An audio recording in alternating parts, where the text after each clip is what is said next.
Hi,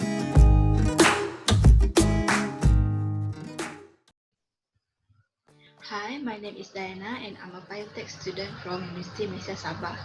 And here I'm going to present about molecular techniques and tools, which is DNA marker. To begin with, a DNA marker is a gene with a known location on a chromosome that can be used to identify individuals or species. It can be described as a variation which may arise due to mutation or alteration in the genomic loci that can be observed. There are also a lot of commonly used DNA markers, for example, restriction fragment length polymerism, then simple sequence length polymerism, amplified fragment length polymerism, random amplification of polymeric DNA, and microsatellite polymerism, and more. In this case, I'm going to choose one of the DNA markers, which is the restriction fragment length polymerism, as a short form RFLP. I'm going to explain more about the molecular basis of the technique. But before that, RFLPD is a technique invented in 1984 by English scientist Alex Jeffrey during research into hereditary disease. And this technique exploits variation in homologous DNA sequence, known as polymerism, in order to distinguish individual population or species, or to pinpoint the location of a gene within a sequence. As you can see here, this is a simplified diagram of the technique, and I will explain more about the technique in the next slide. The first step is DNA extraction. We need to extract the DNA, either from blood, saliva, or other sample, and then it have to be purified. The second one is DNA fermentation. The purified DNA is digested using restriction endonuclease, which is the RE, and this RE has specific restriction site on the DNA, so it will cut the DNA into fragments, and these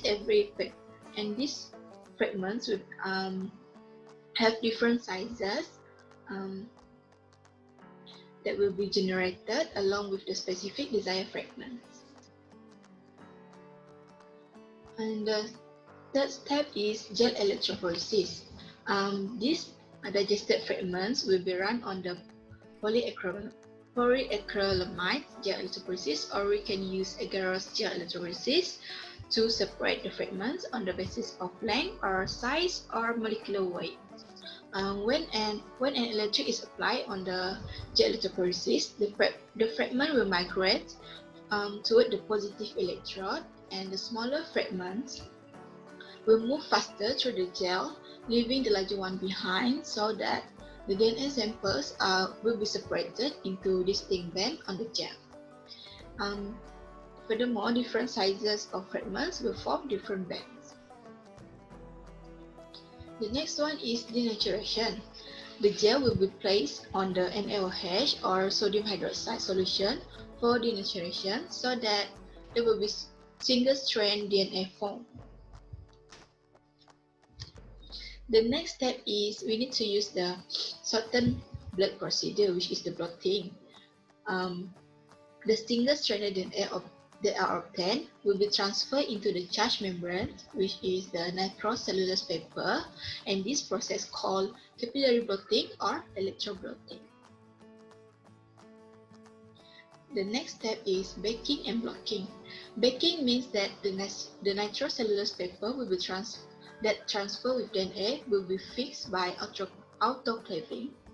Meanwhile, the blocking means the membrane is blocked using bovine serum albumin, or we can use casein to prevent binding of label probe, non-specifically to the charged membrane.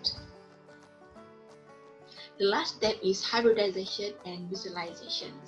The label RFLP probe is hybridized with DNA on the nitrocellulose paper.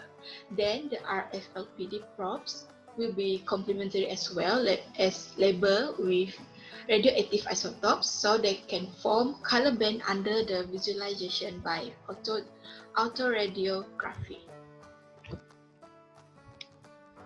Then I will proceed with the laboratory tools or machine involved. As we know from the techniques, we will be use the gel electrophoresis. It is an apparatus that is for separation and analysis of macromolecule, for example, DNA, RNA, and proteins, and their fragments based on the size and charge. The next one, this is the example of one of the example that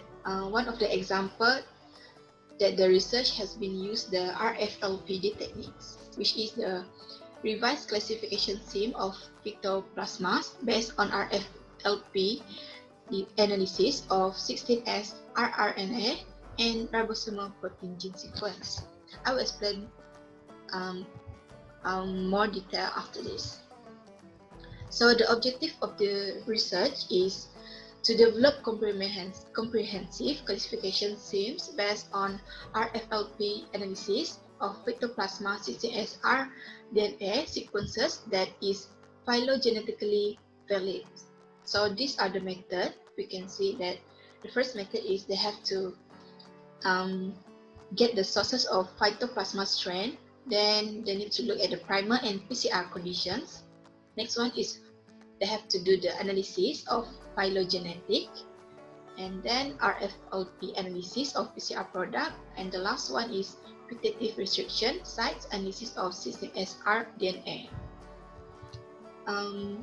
They have been conclude that the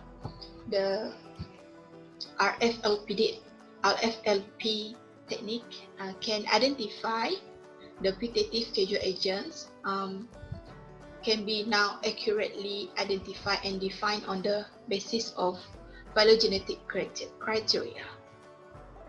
It means that it helps them, the RFLP technique helps them to identify and define. Next one is diagram. As you can see here, this is our simplified diagram from the techniques that I have been explained before. And this is the result of from the autoradiography.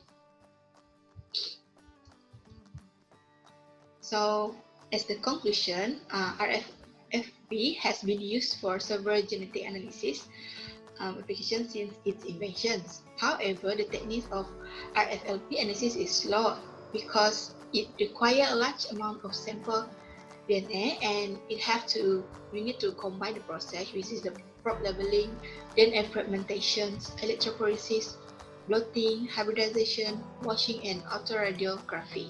So it takes up like a month to complete.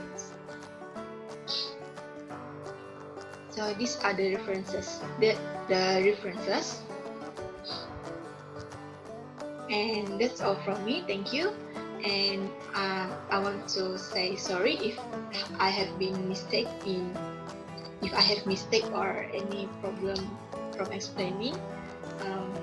That's all. Thank you.